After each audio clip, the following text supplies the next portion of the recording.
Welcome to the You Need More Money podcast. I'm your host, Matt Manero, where I come to you every week from my studio in Dallas, Texas. I do the podcast to benefit both you, the audience, and me, the individual. Yeah, I know it sounds a little selfish, but the point is I need to learn too. I'm passionate about learning. And I bring on guests who bring tremendous value to both you and me. Today, my guest is absolutely no exception. My guest is the author of the Go Giver book series, which as a burgeoning author myself, I want to share a stat or two with you. The Go Giver book has sold over 500,000 copies. That is so difficult to do. It's an incredible accomplishment, but equally as unbelievable, this is almost unheard of. If you were to go to Amazon and you were to look up the reviews on the Go Giver book series, the Go Giver, the original book, has over 1,300 all 100% five-star reviews. My guest today is Bob Burg, the author of the Go Giver. Bob, welcome. Hey, it's so great to be with you. Thank you for having me. Now, Bob, really, my book just launched, what is today, guys? Monday? So my book launched less than 2 weeks ago. Congratulations. Thank you. We share publishers, by the way. Penguin did mine as well. Wow. But to think that 1,300 five-star book reviews is so difficult to get, what do you attribute the success of the Go Giver book to? Well, first of all, I think it's something like 90% are 5 stars. Others are 4 stars, 3 stars, but the average is 5 stars. So there are those who liked it less than 5 stars, and I think we even got a 1 star the other day, and who didn't like it, didn't like me, didn't like where I come from. I'm pretty sure just didn't, didn't like themselves either, probably. But, I think it struck a chord, the book itself, just because it came at a time when people wanted to know that you could have a successful business, you could be abundant, and you could do things the right way and feel good about yourself. And I have a great co-author, John David Mann, and the books are the Go Giver series. Most of them in the series are parables, so they're stories. So there's a little bit more of a connection there. Stories, as you know, they connect on a heart level. And the principles that we shared have been around forever. There's nothing particularly new as far as the principles themselves. What was interesting is the early adopters, I guess, of the book were the people who were already very successful. And they were already living their lives and conducting their business this way long before the book ever came out. And they wrote to us to tell us, yeah, this is what I've been doing. This is how I built my empire. Or this is how I built a huge business. And so what they did is then they were sharing it with everybody else. Yeah. And because typically very successful people want other people to know how to be successful. There are always those who don't, and we know that, but you can't go with that. You've got to go with what they're, right? And then we'd hear from that kind of second wave who said, I didn't realize you could do this way. And even in the downturn, I shifted my focus to bringing value to others, and now my business is doing great. I think that's how it happened. And the fact is, in a free market-based society, which we are, and when I say free market, I simply mean no one is forced to do business with anyone else. Mm-hmm. By the very nature of the thing, you've got to place that other person's interest first. Your focus has to be on providing value to them, or they're not going to buy from you. When I speak at a lot of sales conferences, I'll often say, and I say this jokingly, not in a dogmatic fashion, but I'll say, nobody's going to buy from you because you have a quota to meet. Yeah. They're not going to buy from you because you need the money, and they're not even going to buy from you because you're a really nice person who believes in what you do.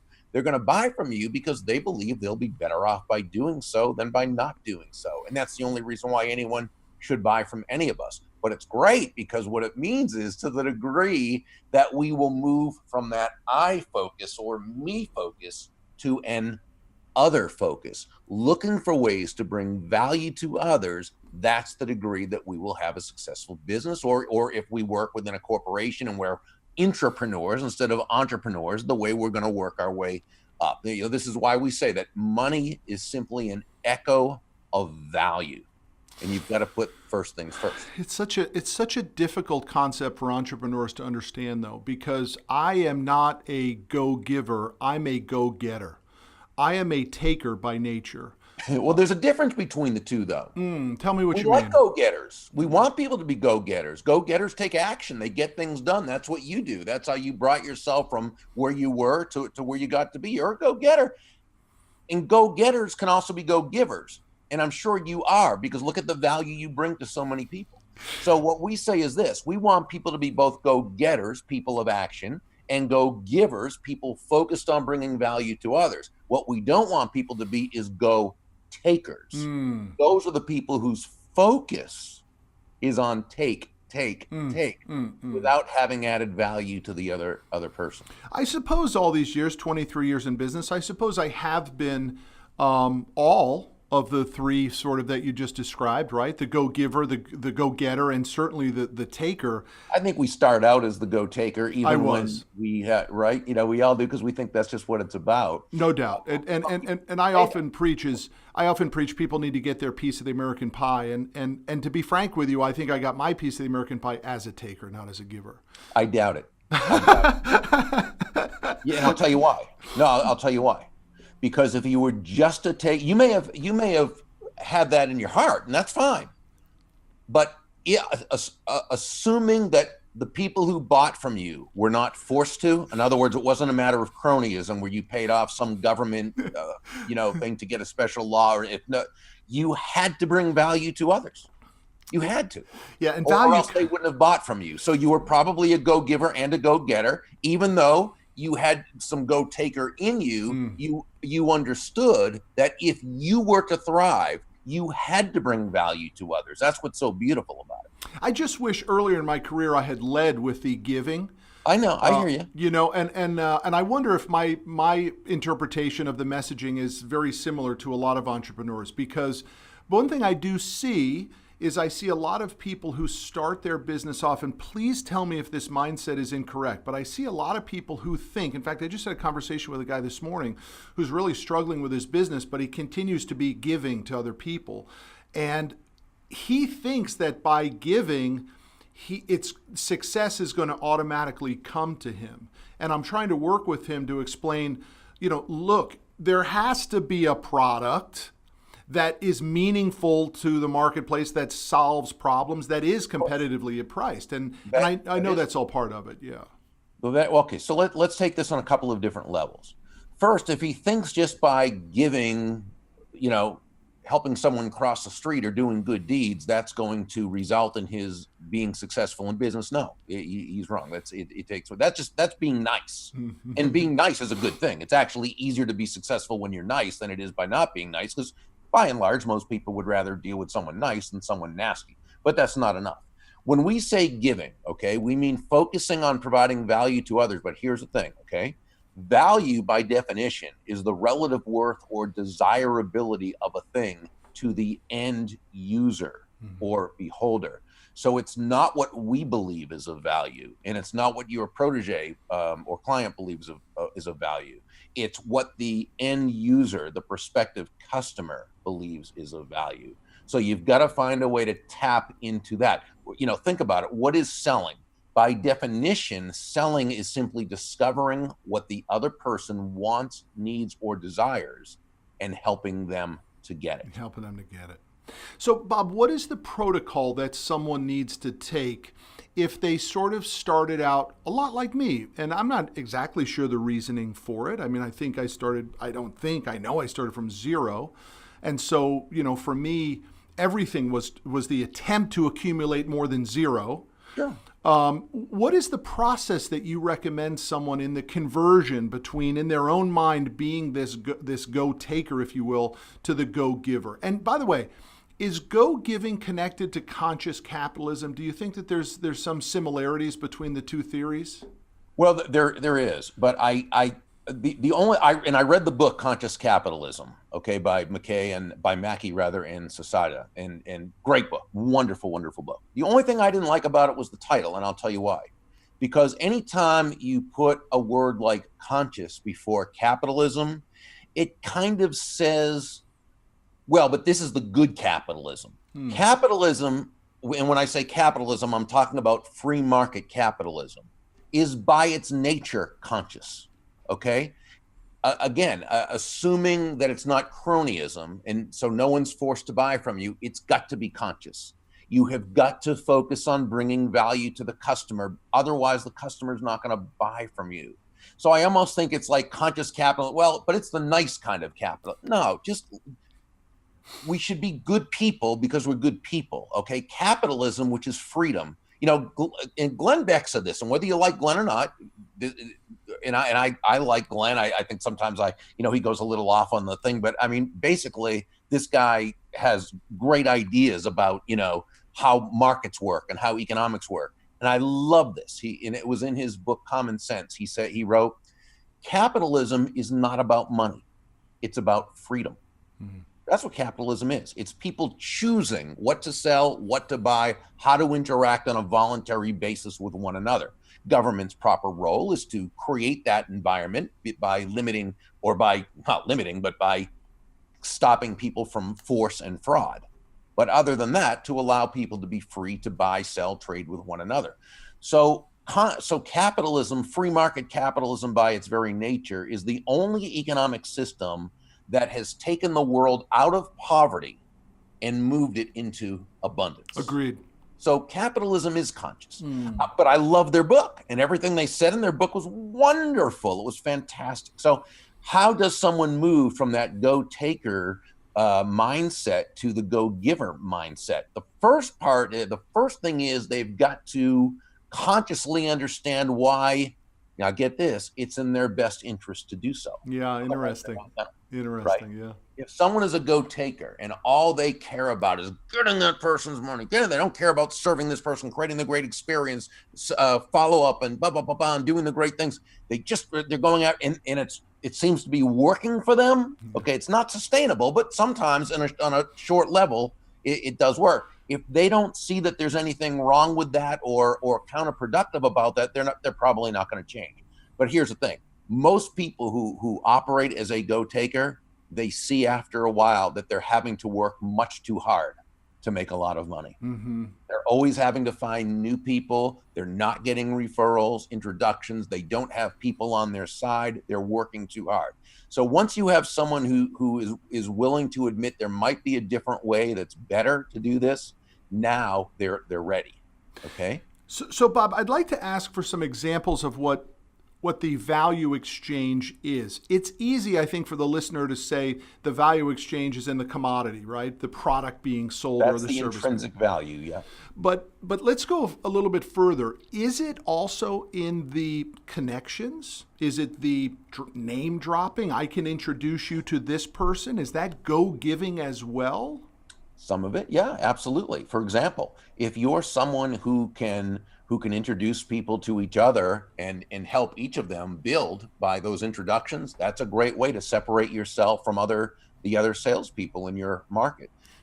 So let's look just really quickly, because you mentioned that value is intrinsic as well. I mean, if you're an accountant and you charge, let's say, $1,000 to do someone's taxes, and you save them $5,000, right there, you've given them more in value than you've taken in payment. So they profited, and so did you, because obviously $1,000 is very profitable. That's why you do it. Okay. Again, the main characteristic of a free market-based exchange is that there are two profits: the buyer profits and the seller profits, because each of them come away better off than they were before the transaction. But that's the intrinsic value. That's what your pride. If you sell TV sets, you receive a certain amount of money for the TV set, but you're giving this person joy, entertainment, pleasure, family time, whatever, what they see of value. Okay, that's intrinsic. But now let's talk about the extrinsic value. That's what you're talking about, the different things you can do to separate yourself in the entire experience. Because let's face it, most commodities these days are just that. They're commodities. There's not a whole bunch of difference between a TV set and another TV set. My business is a commodity-based business on the front. We're in the credit business, so we loan people money. They buy commercial equipment, big rigs, bulldozers, tow trucks, and we loan them the money. That is a very commodity-based business. But the one thing that I know for sure that has allowed us to stay around for 23 years is that we overlay an incredible amount of expertise onto the commodity. And so many times that customer calls and says, I'm going to buy this type of tow truck. And we say, we're happy to finance that, but other customers have really had success with this for that application. And that conversation, which clearly is a go-giver, because that recommendation could be costing us the sale. The guy might say, forget you. I didn't want to hear your recommendation. I'm going to Wells Fargo or Bank of America. Forget it. Thanks for the call. Click. But 99% of the time, they come back and say, absolutely. Tell me why you think that. What? Yeah, and that's because why now you're an advisor. You're not just a commodity salesperson. So giving is information. Giving is recommendation, right? Giving is relationship. Giving is contacts. Yes. All those things. There are also 5 what we call elements of value that are what decommoditizes or uncommoditizes. Because let's face it, if a customer sees no significant difference between you and your competitor, it's always going to come down to who has the lowest price, right? I.e. Walmart. I.e. Walmart. I was just going to say, unless your last name is Walmart, trying to make low price your unique selling proposition is neither unique, it's not selling it, it's not a particularly great proposition. The TV sales guy at Walmart is not talking about family movie night or things like that. Exactly, right. And they do a good job based on what they do, but we can't be Walmart if we want to survive and thrive in our business.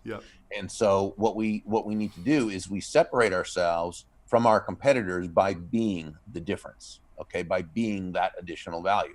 There are probably, and you were talking about some of them, hundreds of ways to wonderfully communicate that additional value. They tend to come down to 5 what we call elements of value. And those elements are excellence, consistency, attention, empathy, and appreciation.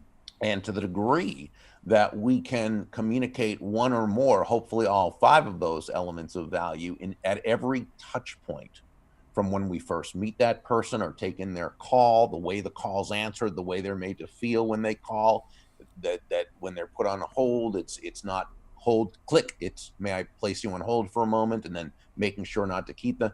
It's when they say thank you, and then it's not no problem, it's my pleasure. It's all the different things we can do. That's part of the excellence. It's also obviously knowing your stuff and what you did, which I loved, and that is giving them a suggestion.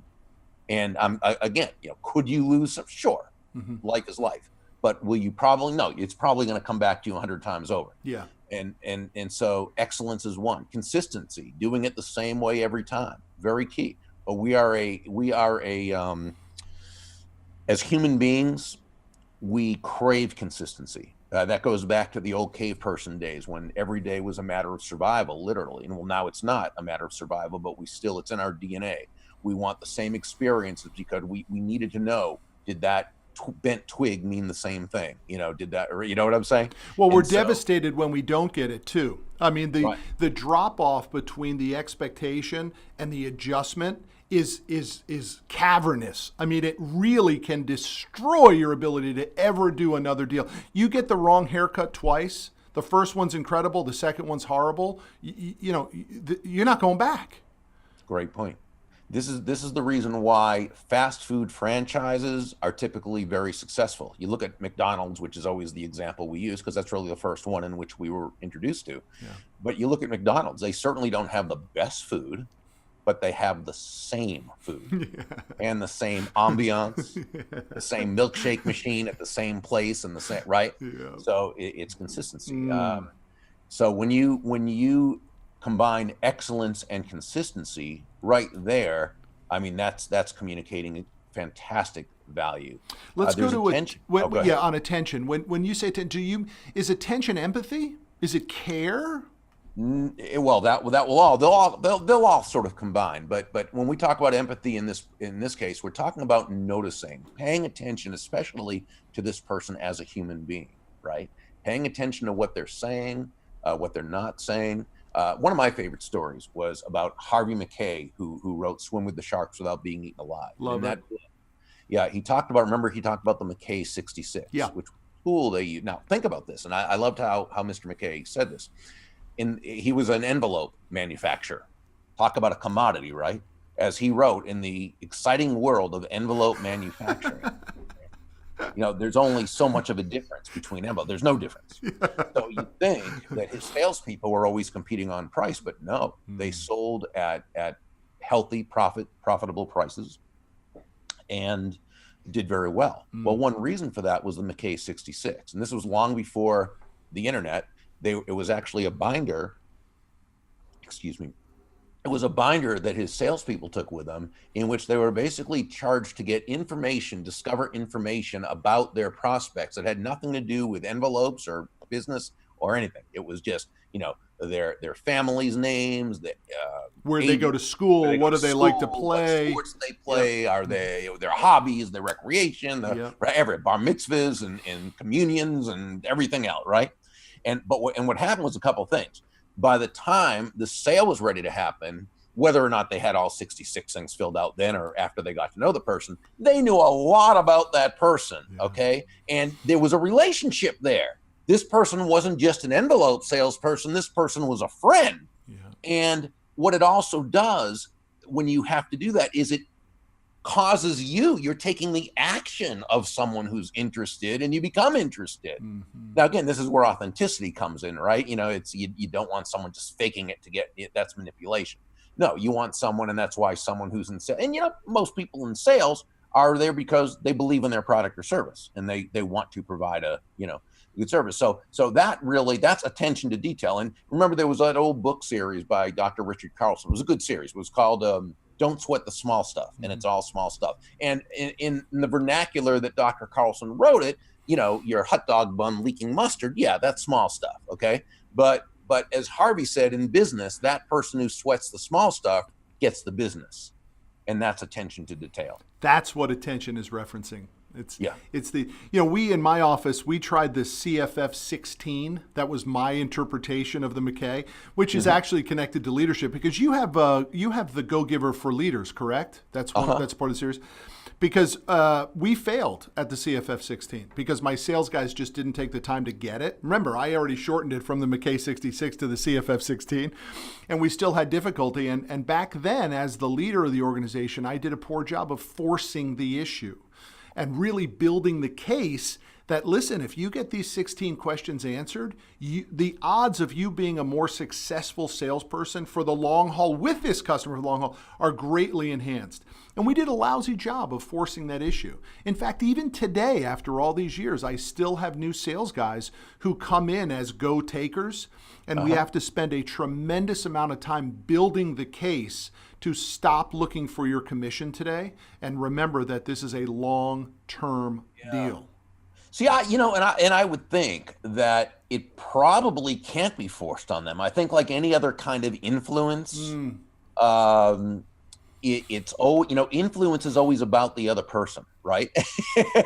So the great influencer is always asking themselves questions. How does what I want this person to do, okay, which is use the CFF 16, how does what I want this person to do, how does it align with their goals, with their needs, their wants, their desire? Just like we ask a prospective customer, or we're trying to find their needs, wants, and connect it to the benefits of our product or service. Well, you're looking to connect the benefits of your CFF 16 with the salesperson and their intention, right? Exactly. Yes. And so they've got to get it. They've got to see why it's in their best interest to do it. Otherwise, it's like, the boss wants me to, and that's great. But, that's exactly what happened. But that's really because I should change my vernacular. It's not really a go taker. I'm really a go forcer. Right? I mean, I push with so much force, but after all these years, I really want to go there with it after we get through these 5 elements. So, Bob, take me to element number 4. I didn't get those written down. I didn't get 4 and 5 written down.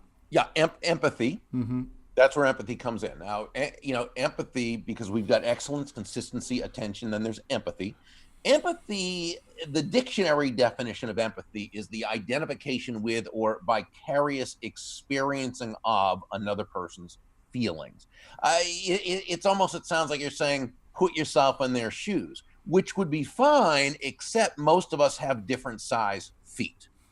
We have different experiences. We have different belief systems. We have different ideas on how the world works and operates. So I don't think that empathy necessarily means that you understand how they feel or that you have to communicate that you understand how, because the fact is you might not. That's okay. Empathy is communicating to that person that you understand they're feeling something. Okay. And that this something is distressful to them, and that you're there to help them work through it. Now, you may communicate that through what you say, through how you say it, or just simply through who you are. But it's that kind of empathy, which I believe is the most important sales skill. I believe it's the most important life skill. It's being able to sort of as a be in congruence with another person. Can't you guess wrong on a heart level? But can't you guess wrong on that? For example, if I said you might be feeling, like, I'll use my perfect example in the credit business, Mr. Jones, you might be scared to make this $100,000 truck purchase. Well, what if I just tried to assume empathy and I guessed wrong? And the guy's like, I'm not scared at all. Are you kidding me? I just don't know whether I'm going to use you guys. Right. I'm going to my local bank tomorrow. I want to see who gets the best rate. Well, what I probably wouldn't do is impute to them what they're worried about or what they're feeling about. What I might say instead is, I could be wrong about this. It might just be me. That's an I message. Okay. So you were taking the pressure off them. I get the feeling there may be something that I have not explained correctly, or that there's a concern that you maybe haven't voiced. And I just want you to know that is what I'm here for. Whether or not I'm the right person to help you, that would be on Yeah. I may not be a dog lover, and that might be the reason that you're still nervous, because you want me to be a dog lover too, and I hate dogs. That's a possibility too. But okay, but and then we would end with saying, but I do want you to know that if there is a concern that I haven't addressed, please feel very welcome to let me know, because that is what I'm here for. Yeah. And that's that you're giving that person permission in a very non-judgmental way. And you're letting them know that you're understanding they're feeling something, but you're not trying to tell them you understand exactly what it is. Got it.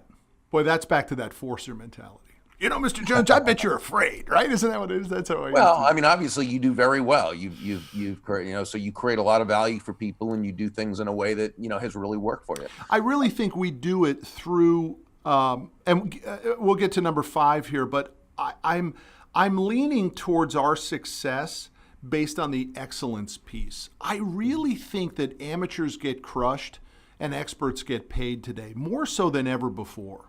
Right on. And so people, I'm looking at your wall behind, and you said that's just a fraction of your books. I to count it up is unbelievable, but that's not even really what's impressive about it.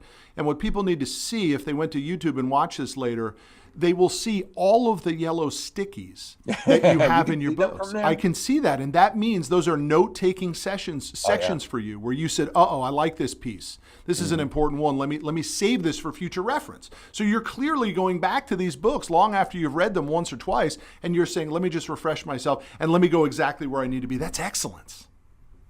Thank you. I appreciate that. It's incredible. Yeah, I make a study of books. I'm not the fastest reader because of that too, but I read consistently. That's the second one, right? I read consistently. Yeah. And what's number 5 of the 5 elements of value, Bob? This is appreciation. And this is having, excuse me, that feeling of appreciation, of gratitude for everything. Certainly for your prospect, for your customer, for your client, but it's also for your company. It's for everyone who's helping out as part of the team. It's communicating that gratitude. It's saying thank you. It is writing a handwritten, personalized note to someone. It's meeting with a prospective customer and then sending a handwritten, personalized note that says, thank you. It was a pleasure meeting you. Yeah. If I can be of service to you, blah, blah, blah. Or if you're if you're meeting somebody it could be a chamber of commerce function, a charity event. It could be the kids' ball game, and you talk to that person, and maybe during that first conversation, rather than focusing on yourself like most people do, you've focused on them and what they do, and maybe you ask them a question: how can I know if someone I'm speaking with is a good potential client for you?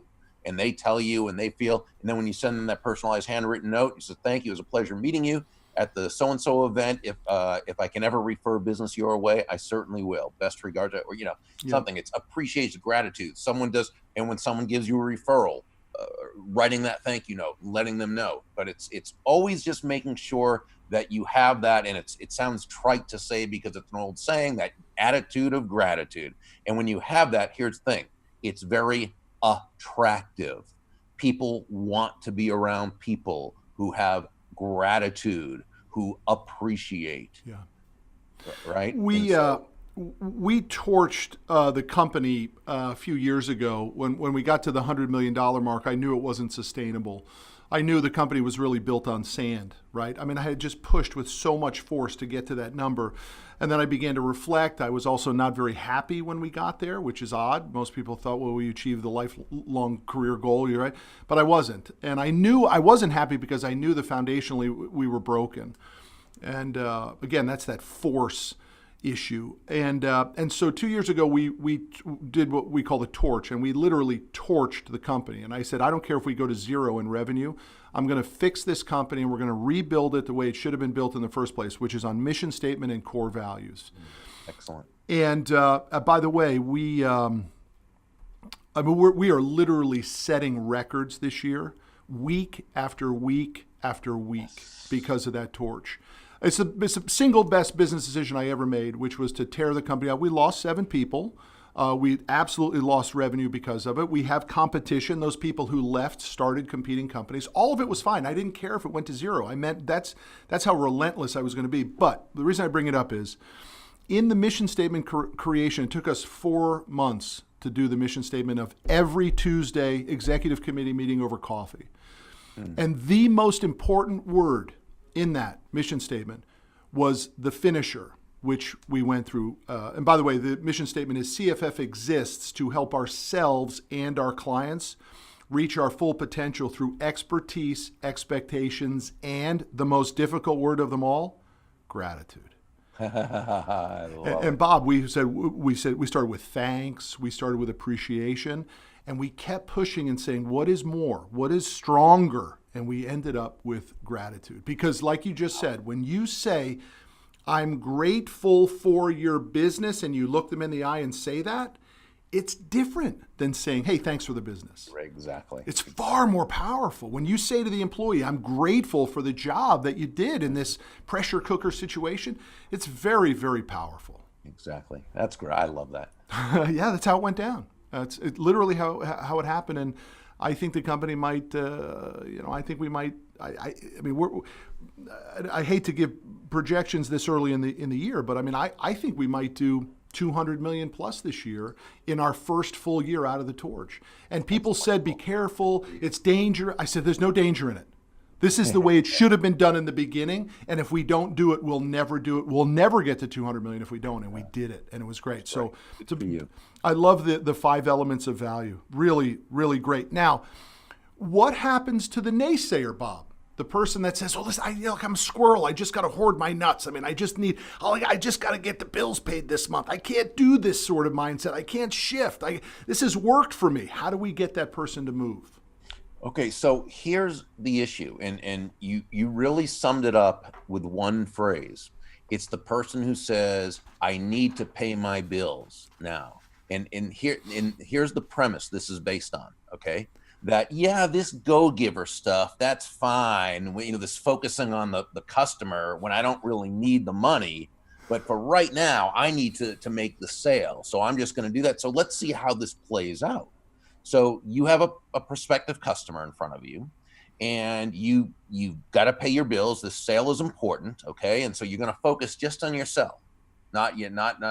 So during this presentation, you ask questions, you go through the standard stuff, but the prospective customer can kind of tell that you're there really to transfer their money into your pocket, much more than to help them. Yeah. You ask questions, but if there are objections, well, you're kind of uptight, so you get defensive about it, and maybe you even interrupt, right? And by the end of this conversation, yeah, you need the money to pay your bills, but is that why this person's going to buy from you? No. So they're probably going to feel less trusting and less likely to buy from you. But now let's say a different situation. You still have to pay your bills. You still need this sale. I mean, you just do. Life is life sometimes, okay? But now you're going to not forego your need or your self-interest, but you are going to set it aside. You're going to temporarily suspend it so that you can focus on the customer, okay? And so now you go in there and your goal is to serve your customer, to find out if they have a need and what that need, want, or desire is. So you ask questions and you listen. You listen to understand where they're coming from. You listen to understand what it is they need, want, desire. And only when you have clearly understood that, do you then connect the benefits of your service with what they need, want, or desire. Okay. When objections or questions come up, you handle it great because you're looking at how it's going to help them and you get to the root of it instead of trying to answer the surface objection. And at the end of this presentation, if this person, if they do have that need, want, or desire and feel that you can help them, well, the chances are good that they're going to do business with you. Same person, same need that you have, same paying your bills, but you've approached it one way that was about you, which is counterproductive, and one way which is about them, which is productive. So, Bob, isn't there a counterculture that says that that may be considered too soft of selling? And I'm not disputing it. I'm just trying to get the mindset to the audience that says, there's a tremendous amount of people out there that say force the sale, ask for the sale. If the answer is no, the heck with it, move on and get the next one. And that's where so many sales, if we're talking about that, fall through, right? 7 touches before most sales are even made, 7 follow-ups before one sale is even made. So how do we help the person stay in the ecosystem of the customer that didn't say yes on that first sale call? How do we talked a minute ago about thank you cards. Look, for the audience, they need to understand this. No one is sending thank you cards. Send thank you cards. It's one of the greatest durable competitive advantages you could use today. Ask you, when was the last time you bought something and you received a personal handwritten thank you card? It's minuscule if it happened at all in the last year. No, people will keep those notes on their desk and everything. Send thank you cards. What else? Yeah. So the person who says, just ask once and then move on. First of all, I don't know what that person's selling or what they're doing. There are some things that if a person doesn't buy, there's so many people out there, and it's one of those commodity-based things that may be correct for them. I still say that if you're being push-y and hard sell, the chances are you're either not going to get the sale, okay, because people generally don't want to buy from people like that. Again, if there's any substance to the product, or if it costs $2.50, not a big deal. But we're talking about something substantive. To sell that way, to hard sell, and just it's not very sustainable. It's hard work. It's much harder work. Mm-hmm. As far as someone saying doing it this way, the go-giver way, is a softer way, there's nothing soft about it. And there's nothing to say you don't ask for the sale. Of course you ask for the sale. That's part of business. That usually, no matter what they're thinking, they typically don't interrupt you and say, okay, listen, can I pay by Visa, MasterCard, or can I get this loan, or what have you? No, you have to ask for it. There's nothing wrong with that. But if you've done it correctly by first doing your discovery and ensuring that what you feel you discovered is what they meant, and then you do your presentation, and you do what you're supposed to be doing. When you ask for the sale at the end, when you ask for the order, you're simply asking the prospective customer, to do something, to take action on something they've already told you they want to do. Yeah. In other words, it aligned. It became congruent.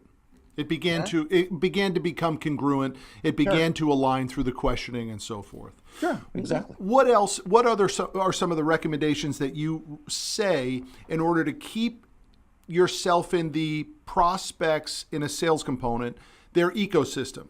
How do we stay relevant and make sure that they didn't think that we were just being a salesperson who was just trying to answer questions on one round? How do we stay relevant to the prospect? So you're saying if this person doesn't at that point do business? Sure. Okay. Well, first of all, I would send them a thank you note afterwards saying it was a pleasure meeting you while we weren't able to get together at this time. Certainly, if there's anything I can do for you in the future, please always feel welcome to let me know. Okay. I'm also a big believer in sending scratch pads, notepads, okay, that with your photo on it, just a small professional looking photo with your benefit statement and your contact information, but plenty of space for them to write. They'll keep it by their phone. They'll keep it by their at their home. They'll always be looking at you. So when they or someone they know needs your services, you're the first in their mind. I would also, you found out things about them. What's their recreation? What's their hobby? What are their interests? Okay, what was their alma mater?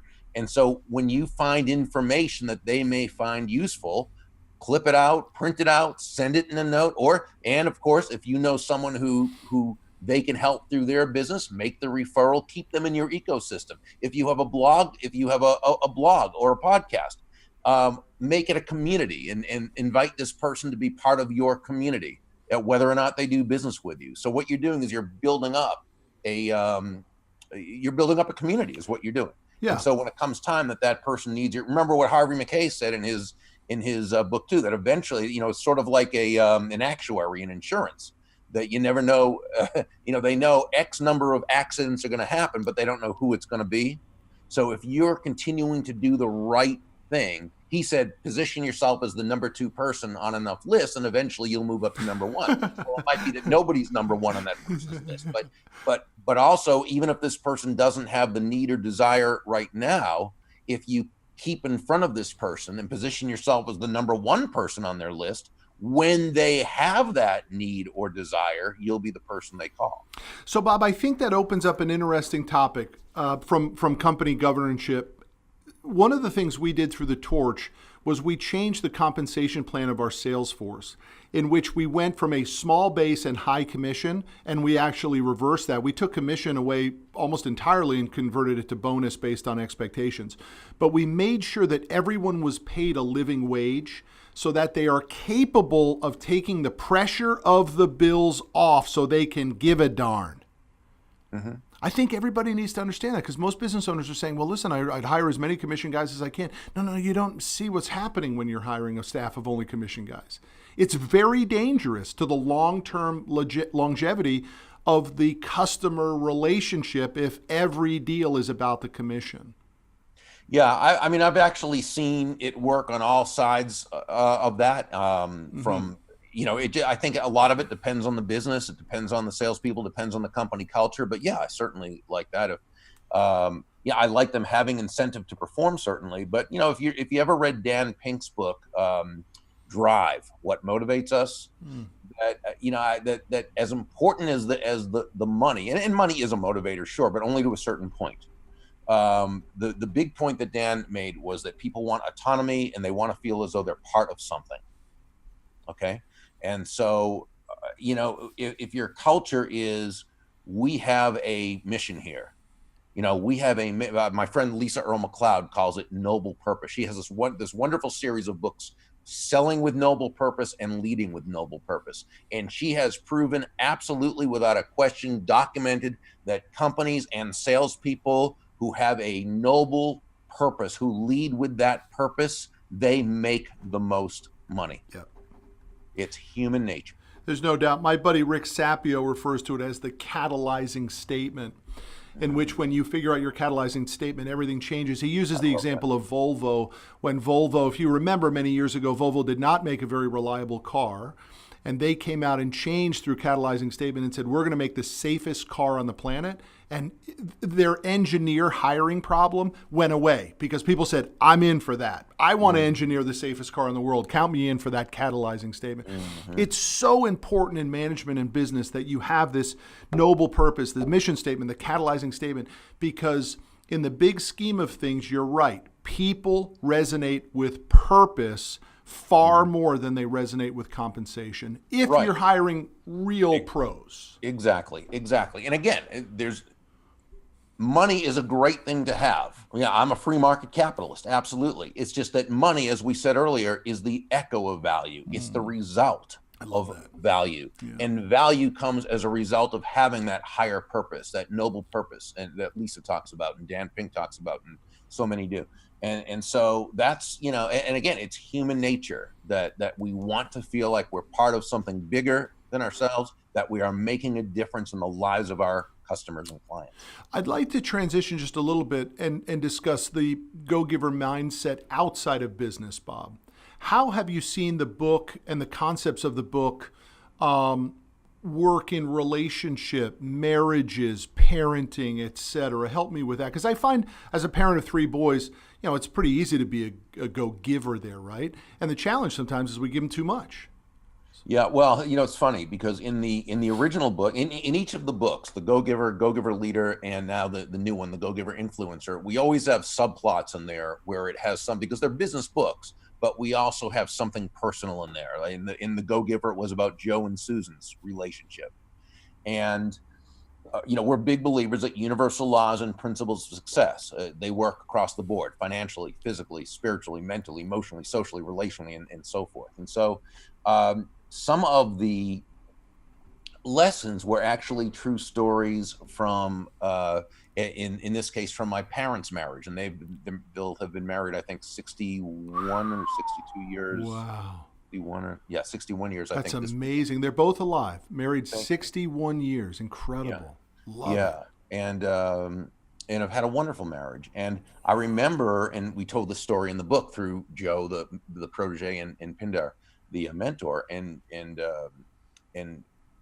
Joe asked him, how his marriage is, just like I had actually asked my dad this when I was 10 years old. And I said, how is it that you and Mom have such a great marriage when so many of my friends' parents are getting divorced? And my dad said that when you really, really love someone, you actually care more about their happiness than even your own.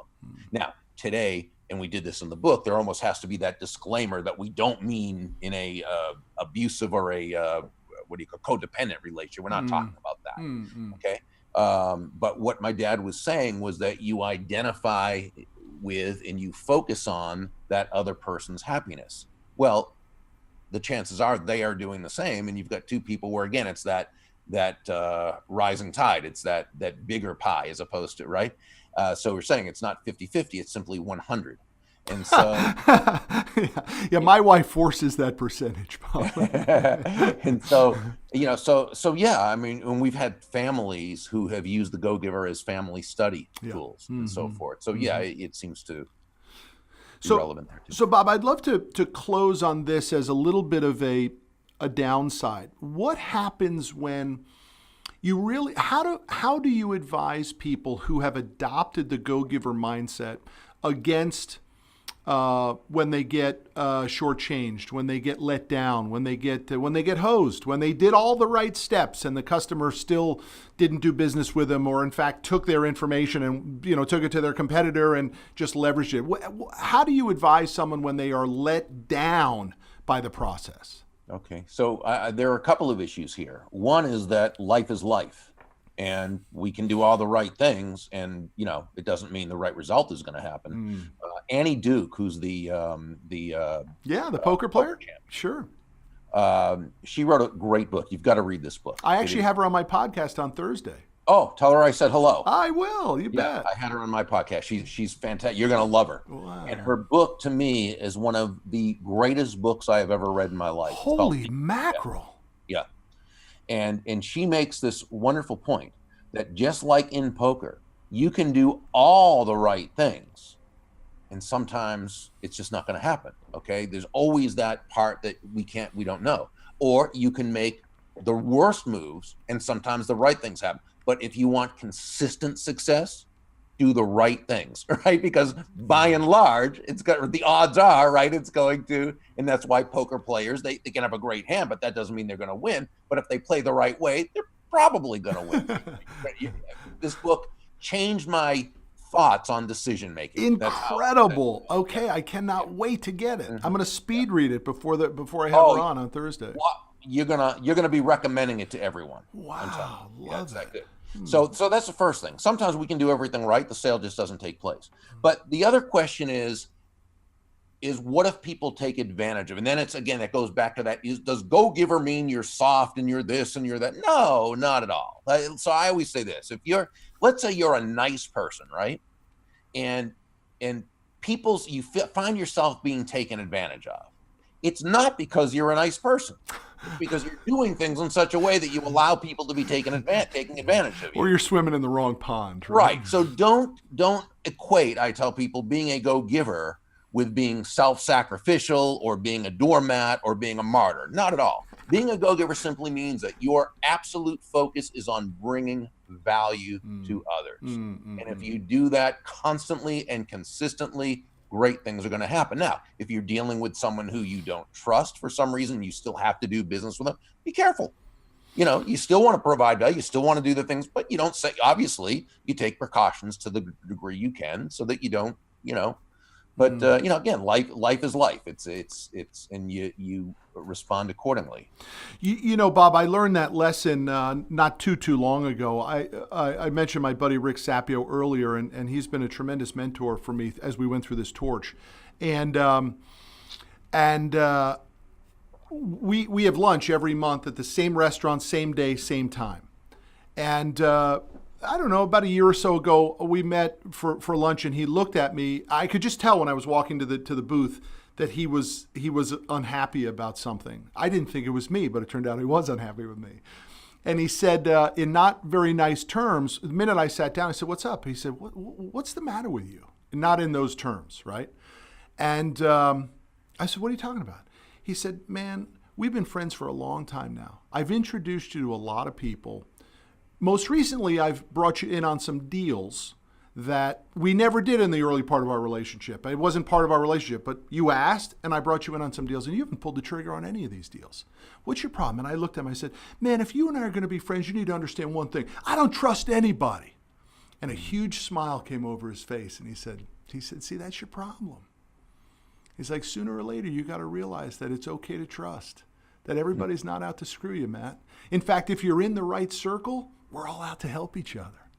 And it just changed everything for me, that when you're in the right circle, it's all about positive exchange, Bob. Right? Birds of a feather flock together. He sounds like a fantastic mentor. He's a wonderful guy, tremendous guy. But isn't that what we fight against? We say to ourselves, can we trust this guy, this person? Is this the right person? And I often think the reality to that is it's more of a reflection of us than it necessarily is of the other person. Yeah. Well, it's a reflection of our belief system, and who knows what has happened in the past to cause, sort of things.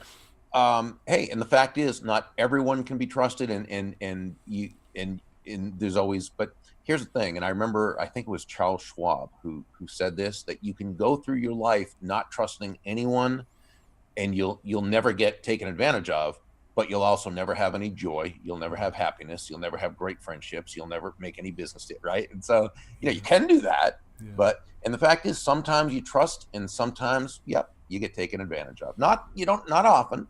Sometimes it will happen. Yeah. But in common sense always needs to prevail, right? You don't just blindly, but when you create, and this is what your mentor said, which I love, what he was saying is create the right environment around you. Yeah, I think sooner or later, though, it's the ability to trust others is the ability to have done the self-analysis to be able to trust yourself, right? Absolutely. And that takes some people earlier than others in life, right? My wife always says I'm a late bloomer, and she's right? I'm 49. A lot of these things, if I had embraced a lot of these things earlier, I think I probably would have been further along than I am. But you're still young. You have a long way to go. So. I'm starting to look at things, actually, Bob, 10 years younger. I'm starting to make decisions as if I was 39 instead of 49. You know that? Saying to myself, what would I do if I was 39? And I'm actually pulling the trigger more on some stuff. I love that. So, Bob, it's been an absolute pleasure. Thanks for the expertise. Thanks for the transparency. You've been a wonderful guest. Oh, thank you. It's been a pleasure being on your show. Thank you so much for having me. I look forward to seeing you down the road. Thanks. Thank you. Likewise.